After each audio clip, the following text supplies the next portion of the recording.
నమస్తే రమ్ గారు. నమస్తే జయ. రమ్ గారు, మనము ధనుర్మాసంలోకి వచ్చేస్తున్నాం కదండి. ధనుర్మాసం అనగానే మనకి గోదాదేవి, గోదా కళ్యాణం, తిరుప్పావై ఇవన్నీ గుర్తుకొస్తాయి. ఆ, నిజం చెప్పాలంటే గోదాదేవి దర్శనానికి మనం వెళ్దాం అనుకున్నాం, అవును, వెళ్ళలేకపోయాం. కానీ కాకపోతే మనం ఏదిలాబాద్ లో ఉన్న గోదా రంగనాయక స్వామిని మాత్రం దర్శనం చేసేసాం. ఎంత బాగుంది కదా రమ్మగారు, గుర్తు తెచ్చుకుంటుంటే. క్యూట్ గా ఉంది, ఎంత చక్కగా తల్లి ఉన్నారో. ఎంత బాగున్నారు. ఆలయ ప్రాంగణం కూడా చూడండి, చాలా ప్రశాంతంగా ఉంది జయ. నేను అస్సలు ఎక్స్పెక్ట్ చేయలేదండి. మీరు అన్ని సార్లు అన్నా కూడా అంత అలా ఉంటది అనుకోలేదు. మళ్ళీ ప్రశాంతంగా నిజంగా చాలా బాగుంది. తర్వాత ఒక అక్షయ పాత్ర ఇచ్చారు, చూసారా రమ్మగారు? మనకి అక్షింతలు వేశారు చూడండి. అది కొన్ని వందల సంవత్సరాలు, అంటే 600 సంవత్సరాలు పైదేనట్టు రమ్మగారు. అవునంటే మనకు అప్పుడు అంత స్పష్టత ఇవ్వలేదు కాబట్టి మనం దాని గురించి మాట్లాడలేకపోయాము. అక్షింతలు వేయడానికి తీసుకొచ్చారు. అవునవును, నాకు తర్వాత జ్ఞాపకం వచ్చింది జయ. నేను ఫస్ట్ టైం వెళ్ళినప్పుడు, రెండోసారి వెళ్ళినప్పుడు నాకు గుర్తుండి, ఇది అక్షయ పాత్రని మేము మొదట దీన్ని దేవాలయం కోసం నిధులు సేకరించినప్పుడు ఈ అక్షయ పాత్రలోనే బియ్యం అవి కూడా వేస్తారని అలా ఏదో చెప్పారు. వ్యవహారం అంతా గుర్తులేదు నాకు, కానీ నాకు ఆ రోజు చూసిన జ్ఞాపకం కూడా ఉంది. నేను అనుకున్న అక్షితలు ఇంత పెద్ద దాంట్లో ఇస్తున్నారు ఏంటబ్బా అనుకున్నా, కానీ విషయం నాకు తెలీదు. అదే వచ్చేసాక మీరు అన్నారు కదా దారిలో, అప్పుడు అనిపించింది. అవును, దాని గురించి ఏం పెద్ద వివరంగా మాట్లాడలేకపోయాం. అమ్మవారి దేవాలయం మాత్రం మహా అద్భుతం, ప్రశాంతంగా ఉంది, చాలా హాయిగా ఉంది. రైట్. మరి ఇక గోదాదేవి తల్లి గురించి ఒక్కసారి మాట్లాడుకుందామండి. ఆవిడ యొక్క విశిష్టత ఏంటి రమ్మగారు? ఆవిడ ఎక్కడ జన్మించారు? ఆవిడ ప్రయాణం ఎలా సాగింది? శ్రీరంగానికి దగ్గరలో, మరీ దగ్గర కాదు, ఒక మాదిరి దగ్గరలో ఉన్న శ్రీవిల్లిపుత్తూరులో జన్మించారు గోదాదేవి. అయితే పన్నిద్దరు ఆళ్వార్లు అని ఆళ్వార్ల గాథలు వింటుంటాం మనం. మహావిష్ణు భక్తులుగా వైష్ణవ సాంప్రదాయాన్ని ముందుకు తీసుకెళ్లిన వాళ్ళని ఆళ్వార్లు అంటారు. వీళ్ళు 12 మంది. ఆ 12 మందిలో ఒక ఆమె గోదాదేవి. ఈవిడ కూడా 11 మంది పురుషులైతే 12వ ఆవిడ ఈవిడ. అయితే ఈమె యొక్క తండ్రి అయిన విష్ణు చిత్తులు పెరియాళ్వారుగా ప్రఖ్యాతులు. పెరియాళ్వారు గారి ఔరస సంతానం కాదు గోదాదేవి. ఆయనకి తులసివనంలో లభించిందట అమ్మ. తులసివనంలో ఒక తులసి చెట్టు మొదట్లో పసిపాపగా దర్శనం ఇచ్చిన గోదాదేవిని ఆయన పెంచుకున్నారు. అయోనిజ అని చెప్తారు ఆమె. ఆమెకి మనం హారతులు ఇచ్చేటప్పుడు కర్కటే పూర్వఫల్గుణ్యాం తులసీ కారణోద్భవం అని చెప్తారు. తులసిలో కర్కట మాసంలో ఆవిడ, ఈ తమిళ మాసాలు ఉంటాయి కదా, వాళ్ళ తాయి మాసము అలా పేర్లు ఉంటాయి. ఈ కర్కట మాసంలో ఈ పూర్వఫల్గుణి అంటే పుబ్బా నక్షత్రం సమయంలో దొరికింది ఆవిడ. తులసీ కారణోద్భవం. తులసి అక్కడ ఉట్టి చిన్న తోట, ఒక చిన్న మడి కాదట. విష్ణు చిత్తులు నిత్యము రంగనాథుడికి తులసి మాలలు అర్పించేవారు. మాల అర్పించాలి, ఎంత పెద్ద మూర్తి ఆయన, మహాద్భుత మూర్తి కదా రంగనాథుడు. ఆయనకి కావలసినంత మాల లభించాలంటే పెద్ద వనం అది, తులసి వనం. కాననము అసలు అడవి అనమాట, తులసి అడవి, తులసి చెట్లే ఉన్నాయి. ఆ తులసి కాననంలో అక్కడ దొరికింది ఆయనకి. దొరికితే ఆయన కోదై అంటే పూదండ, తులసి దండను కూడా కోదై అనొచ్చు, కోదై అని పెట్టి ఆయన పేరు పెట్టుకుని పిల్లని పెంచుకున్నారు ఆ పాపని. ఆ కోదయ్యే గోదా అయ్యింది. అయోనిజ. సీతాదేవి లాగా. సీతాదేవి ఎట్లా లభించిందో, నాగేటి చాలులో ఎలా లభించిందో అట్లా తులసి వనంలో ఒక చెట్టు మొదట్లో పాదులో దొరికింది ఆమె. అట్లా లభిస్తే ఆమెను పెంచుకున్నారు. శ్రీవిల్లిపుత్తూరులో ఒక కృష్ణాలయం ఉంది, ఒక కృష్ణమూర్తి. ఈ చిన్నతనం నుంచి ఆవిడికి కృష్ణ భక్తి మెండుగా ఉన్నది. చిన్నప్పుడు, ఇప్పుడు మన ఇంట్లో ఏం పని చేస్తున్నామో మన పిల్లలు అవే పనులు నేర్చుకుంటారు కదా. ఈ రోజు మాలల పువ్వులు, పుష్ప సంచయము పువ్వులు ఏరటము, కోసుకురావటము, తులసిని తీసుకురావటము, దండలు అల్లటము క్రమంగా ఆవిడ నేర్చుకుంది.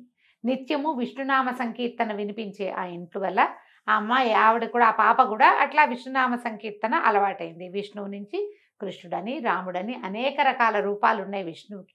ఆ రూపాలలో కృష్ణ స్వరూపానికి ఎక్కువ ఆకర్షితురాలయ్యింది. ఈవిడ ఎప్పుడు జన్మించింది? 8వ శతాబ్దంలో.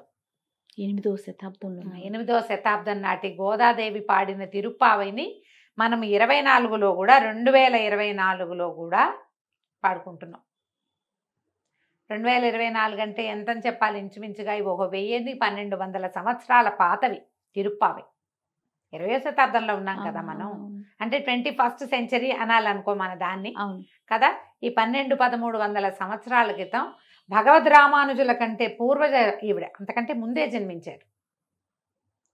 ఆవిడ ఈ రకంగా ఇలా పెరిగిందనమాట. అయితే అప్పటికే ఆడపిల్లలకి విద్య నేర్పించే విధానం ఉన్నది జయ ఆ కాలంలో. లేకపోతే ఆవిడ ఇంత కవయిత్రిగా ఎలా అయ్యింది? కవిత్వం కదా తిరుప్పావై అంతా. అవునవును.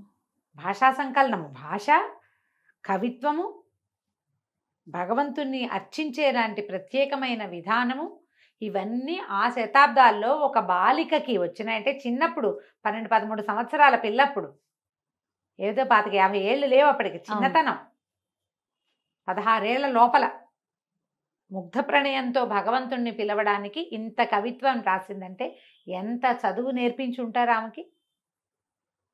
అందరినీ ఆ పాటలు పాడుతూ పిలుచుకెళ్ళిందట. భాగవతంలో ఒక ప్రత్యేకమైన విధానాన్ని చెప్తారు. కాత్యాయని వ్రతం చేస్తారు గోపికలు అని. ఈ భాగవతం ఎప్పటిది? మన ముందు యుగం నాటిది కదా, ద్వాపర యుగం నాటిది. ఈ కాత్యాయని వ్రతం ఏంటంటే భగవంతుడినే తమకి భర్తగా కావాలని గోపికలు కోరుకుంటున్నట్టుగా అమ్మవారి విగ్రహం మట్టి ఇసక కలిపి కాత్యాయని దేవి విగ్రహం చేసి మార్గశిర మాసంలో చేశారు వాళ్ళు. ఓకే. చేసుకుని రోజు అర్చన చేసి చెరువుకి వెళ్ళటం, యమునా నదికి వెళ్ళటం, స్నానాలు చేయటం, అమ్మవారిని విగ్రహం చేసుకోవటం, ఆమెను పూజించడం యథాశక్తిగా, మళ్ళీ ఇంటికి తిరిగి వచ్చేయటం, మళ్ళీ మర్నాడు పొద్దున్నే నది స్నానం చేయటం, గోపికలందరూ కలిసి వెళ్ళి కాత్యాయని వ్రతం చేశారని స్పష్టంగా చెప్పబడి ఉంది. ఈ కాత్యాయని వ్రతం లాగానే మన గోదాదేవి కూడా శ్రీవ్రతం, శ్రీనోము అని చెప్పి ఈ ధనుర్మాసం మొదలవగానే ఈ 30 రోజులు 30 పాసురాలతోటి చెలికత్తల్ని మేల్కొల్పి కృష్ణసేవ చేసుకుందాము మనము అని చెప్పి ఈ రంగనాథుడి దేవేర్లలో ఒకరైన నీలాదేవి స్థుతి కూడా మనకు అందులో కనపడుతుంది.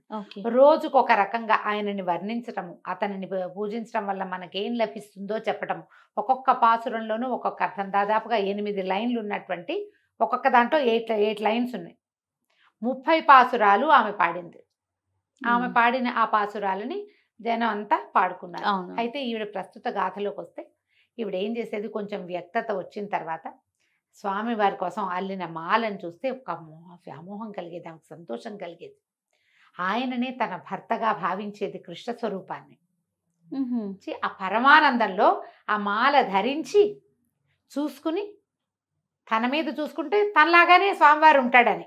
అదే అదే ఎంత వంపులు తిరిగి మాల తన మీద తిరిగి ఉందో స్వామివారి మేలు మీద కూడా అది అలాగే ఉంటుంది. ఎంత అందంగా ఉంటుందోనని అద్దాలు ఉండేవి కావేమో, ఆవిడ నీళ్లలో ప్రతిబింబాన్ని చూసుకునేదట. అద్దాలు లేకపోయి ఉండొచ్చు. అయితే ఈరోజు మాలలు వెళ్ళేవి, ఈమె వేసుకునేది, ఆ మాల వెళ్ళిపోయేది. ఒకనాడు అర్చకులు చూసి దాంట్లో ఒక పొడుగాటి కేశపాసం ఉన్నదని గమనించారు. పొడుగు వెంట్రుక. ఎప్పుడైతే ఇది గమనించారో ఏదో అపరాధం జరుగుతుంది. మామూలుగా కూడా స్వామివారికి సమర్పించే మనమే ఒక వెంట్రుక వస్తే మనం తప్పుగా భావిస్తాం. అవునవును. భగవంతుడికి ప్రత్యేకంగా పవిత్రంగా సమర్పించే చోట ఎంత పరమ పవిత్రంగా పంపాలి వాటిని. అవునండి. అప్పుడు విష్ణు చిత్తులకి తెలియజేశారు. ఆయన, నేను ఇంత జాగ్రత్తగా చేస్తా, అమ్మాయి మన ఇంట్లో ఇంత శుభ్రత ఉంటుంది, వెంట్రుక ఎలా వచ్చిందని చూసుకుని తన కూతురే అది ధరిస్తోందని తెలుసుకున్నాడు ఆయన. విష్ణు చిత్తులే తెలుసుకుని అమ్మాయిని వారించబోయారు. మాలలు సమర్పించలేదట. సమర్పించకపోతే రంగనాథుడు కల్లోకి వచ్చాడట. మర్నాడు ఈమెను ధరించద్దని మంచి మాలలు పంపిస్తే ఈమె మీదకి ఇంకా రానివ్వల. ఆయనే స్వయంగా చేసుకుంటే, నాకు ఈ మాలొద్దు, నువ్వు కట్టిన మాలొద్దు, ఆ విడిచిన మాలే కావాలి నాకని అడిగాడు స్వామి. ఆ మాల ఎవరైతే ధరించారో ఆమె ధరించిన మాలే నాకు సంతోషాన్ని కలిగిస్తోంది, పరమాహ్లాదంగా ఉంది, నాకు అదే అలాంటి మాలే కావాలని ఆయన అడిగాడని చెప్తారు గాథ. అయితే ఇది జరిగిందా జరగలేదా అంటే ఆమె పాడిన 30 పాసురాలు ఇప్పటికీ ఉన్నాయి కదా. అయితే ఆ తర్వాత ఏం జరిగింది, ఆయనకి శ్రీరంగంలో పెద్దలకి ఆయన కల్లో కనపడి విల్లిపుత్తూరుకి ఒక పల్లకి పంపమని, అక్కడి నుంచి ఒక కన్యకామణి వస్తుంది, ఆమెతో నాకు వివాహం జరిపించమని అడిగాడట. స్వప్న దర్శనం అందరికీ ఒకేసారి వచ్చింది. అయితే ఈ అమ్మాయికి వివాహ సంకల్పం చేసినప్పుడు ఆమె, నేను కృష్ణుడినే అంటే రంగనాథుడినే వివాహం చేసుకుంటానని అడిగింది. అడిగితే తండ్రి భగవంతుడిని వివాహం చేసుకోవటం ఎట్లా కుదురుతుంది అని ఆయన చాలా బాధపడుతున్నాడు. ఈ మధుర భక్తి ఆయనకు ఉన్నది అదే, ఆయనకి సంసారం లేదు, ఆయనే పరమభక్తుడు, భక్తాగ్రగణ్యుడు, పేరు విష్ణు చిత్తుడైతే ఆయన పెరియాళ్ళవారు అంటారు, పెద్దాళ్ళవారు ఆయన. విష్ణు భక్తులలో అగ్రగణ్యుడు. ఉమ్, దీన్ని ఎట్లా సమాధానపరచాలో తెలియని ఒక సంకటంలో ఉన్నప్పుడు శ్రీరంగం నుంచి పల్లకి పంపించమని స్వామివారే అక్కడ కల్లో భక్తులకు ఆదేశించారు. ఓకే. దేవాలయ పెద్దలకు ఆదేశిస్తే అక్కడి నుంచి వచ్చిన పల్లకిలో ఈ అమ్మవారిని కూర్చోబెట్టి, ఆండాళ్ళ తల్లిని కూర్చోబెట్టి తీసుకెళ్ళారు. ఉమ్, తీసుకువెళ్తే అక్కడ రంగనాథుడితోటి అమ్మకి వివాహం జరిపించారట. ఓహో. ఆమె గర్భగుడి దాటి లోపలికి అడుగు వేసి స్వామిలో ఐక్యమైపోయిందని చెప్తారు. ఉహుం. ఆ తర్వాత గాథ మనం వినం, తెలీదు. ఆమె గర్భగుడిలోకి వెళ్ళి ప్రవేశించింది, స్వామిలో లీనమైపోవటం అక్కడ ఉన్న ఆ సమయంలో ఉన్న వాళ్ళందరూ దాన్ని చూశారు. ఉహుం. అందుకని విష్ణు చిత్తుల్ని రంగనాథుల మామగారుగా చెప్తారు. ఉమ్, చాలా ఖచ్చితంగా ఇది జరిగిందనే ఐతిహ్యం, మన కథ అట్లాగే చెప్పుకుంటాం.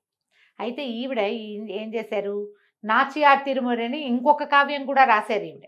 ఉహుం. అది పాడుకుంటారు ద్రావిడ గ్రంథాల్లో, ప్రబంధాల్లో అది కూడా ఉంది. ఈ ప్రత్యేకంగా ఈ 30 రోజులు ఇది పాడటమే మనకి విశేషంగా కనపడుతుంది. అందరూ పాడుకోవచ్చు, దీనికి కుల విచక్షణ లేదు. ఓకే. ఎవరైనా నేర్చుకోవచ్చు, ఎవరైనా పాడుకోవచ్చు. చదువుకోవచ్చు, పాడుకోవచ్చు. ఎలాగంటే శ్రీ వైష్ణవ మతానికి కూడా కులగణన లేదు. ఏ కులం వారైనా వైష్ణవ మతం తీసుకోవచ్చు. ఎందుకంటే ఈ ఆళ్వార్లలో అన్ని కులాల వాళ్ళు ఉన్నారు. ఉహుం. ఒట్టిగా జంధ్యం ధరించిన వాళ్లే కాదు, ఓ. నిమ్నచ కులాల వాళ్ళు కూడా ఉన్నారు ఆళ్వార్లలో. వాళ్ళందరినీ గౌరవిస్తారు. దేవాలయాల విష్ణువాలయాల్లో నువ్వు గమనించు, పన్నిద్దరు ఆళ్వార్లు అని ఆళ్వార్ల అవును, విగ్రహాలు ఆళ్వార్లు ఉంటారు. కనపడతాయి. వాళ్ళందరికీ ఆళ్వార్ తిరువడిగలే శరణమని ఆళ్వార్లని మొదట మొక్కి తర్వాత భగవంతుడిని మొక్కాలి. అవును. వారిని చూశాక వీళ్ళని చూడాలి తప్పకుండా. ఆళ్వార్ సన్నిధి ఉంటే చూడకుండా రాకూడదు. వాళ్ళే ఆద్యులు, ఈ భక్తి ఈ రకమైన మార్గానికి ఆద్యులు వాళ్ళే. ఉమ్, ఉమ్. అయితే ఈ మాట ఈ పాటల్లోనే మనకి కనపడుతుంది. కూడారై అని ఒక పాసురం. ఈ కూడారై పాసురం రోజున గంగాళాల్లో పాయసం చేయించి నివేదన చేస్తారు. కాగుల్లో, బిందెల్లో, పాత్రల్లో కాదు, అది గంగాళపు షేపులో ఉంటుంది. ఆమె మొక్కుకుందట, ఆండాళ్ళ తల్లి 1000 గంగాళాల పాయసాన్ని నివేదన చేస్తాను నీకని మొక్కు. ఉహుం. అయితే ఆ మొక్కు తీరకముందే ఈ 30 పాసురాలు అవగానే ఆమె రంగనాథుల్లో గోదా కళ్యాణం రోజున లీనమైపోయింది. ఆమె మొక్కు అలాగే ఉండిపోయింది. ఆమె తర్వాత 200 సంవత్సరాల తర్వాత జన్మించిన భగవద్ రామానుజులు ఆ మొక్కు తీర్చారు. 1000 గంగాళాలతో పాయసం చేయించి నివేదన చేశారు స్వామికి. అబ్బా. అందుకని ఇప్పటికీ కూడా కూడారై అని కూడారై పాసురం రోజున తప్పకుండా దేవాలయాల్లో కూడా కనపడుతుంది. ఉమ్. చాలా మంది వైష్ణవులు ఇళ్లలో చిన్న గంగాళం చేయించి పెట్టుకుంటారు. వెండిదో ఇతడిదో వాళ్ళ శక్తిని ప్రకారం దాని నిండా పాయసం పోసి నివేదన చేస్తారు. కూడారై ఇది ప్రత్యేకంగా తెలుసు అందరికీ. ఓకే. తర్వాత గోదా కళ్యాణం జరిపిస్తారు. ఆ 30వ రోజున ఉమ్. గోదా కళ్యాణాన్ని జరిపించడం, అది ముందు ఇంచుమించుగా ఎప్పుడు చేస్తారు, మన భోగి పండుగ రోజున చేసేస్తారు. విశేషమైన పాసురము జరిపిస్తారు, ఈ గోదా కళ్యాణము చేయిస్తారు. అమ్మ ఈ గోదాదేవి ఆయనలో ఆ రోజు లీనమైపోయిందని కథ చెప్తారు. ఓకే. ఈ గోదాదేవి కళ్యాణం కూడా ఇప్పుడు మనకి ఏటా శ్రీరంగంలో కూడా అలాగే చేస్తారు. అయితే ఇంకా ప్రత్యేకతలు ఏంటంటే, ఈ 30 రోజుల పాటు తిరుమలలో మలయప్ప స్వామివారు చిలుకని ధరించి ఊరేగుతారు. తిరుమాడ వీధుల్లో ఊరేగుతారు. తర్వాత ఈ 30 రోజులు మన సుప్రభాతానికి బదులుగా తిరుప్పావయ్యే స్వామివారికి వినిపిస్తారు. ఇట్లా ప్రత్యేకంగా జరుగుతుందన్నమాట. అయితే ఈ రంగనాథుడు కళ్యాణాలు చాలా విశేషంగా కనబడతాయి. అవకాశం ఉండి మనం వెళ్ళగలిగితే ఎప్పుడో శ్రీరంగం వెళ్ళి తప్పకుండా స్వామివారికి జరిగే సేవాకాలాలని మన శక్తి మేరకి మనకి చేతనైనంత మనకి ఎప్పటికి ప్రాప్తుందో చూపిస్తే బాగుంటుంది. అయితే ఇప్పటికీ కూడా శ్రీవిల్లిపుత్తూరులో ఒక దేవాలయం కట్టారు. అప్పుడున్న కృష్ణ ఆలయం ఉంది కదా, ఆ శ్రీవిల్లిపుత్తూరులో గోదాదేవి, రంగనాథులు, అదే శ్రీకృష్ణుడు, రంగనాథ స్వామి రంగనాయకుడుగా కనపడతాడు. పక్కన మనకి పెరియాళ్వారు ఉన్నట్టుగా సన్నిధి దర్శనమిస్తుంది. మనం అదే సన్నిధిని మొన్న మనం ఎదులాబాద్లో చూసాం. అలాంటి దర్శనమే ఇచ్చేలాగా ఆళ్వార్లు కూడా పక్కనే, పెరియాళ్వార్లు కూడా కన్యాదానం చేసిన పెరియాళ్వారు కూడా పక్కనే నిలబడి ఉన్నట్టుగా మనకి దర్శనం, మామగారితో కలిసి ఉన్నారు స్వామి, అంతే కదండి. ఇవి శ్రీవిల్లిపుత్తూరులో అలాగే కనపడుతుంది. ఈ ఎవరైతే శ్రీరంగం దర్శనం చేయడానికి వెళ్తారో వాళ్ళందరూ తప్పకుండా శ్రీవిల్లిపుత్తూరుని కూడా చూడాలని చెప్తారు. తొలుత ఏ స్వరూపానైతే గోదాదేవి అర్చించి ప్రేమించిందో ఆ కృష్ణ స్వరూపం అక్కడ ఉన్నది. గోదాదేవి ఏదో దీంట్లో కొంచెం ముందు వెనకలు పాట భేదాలు చిన్న చిన్న వాక్యాలు తేడాలు ఉంటాయమ్మా.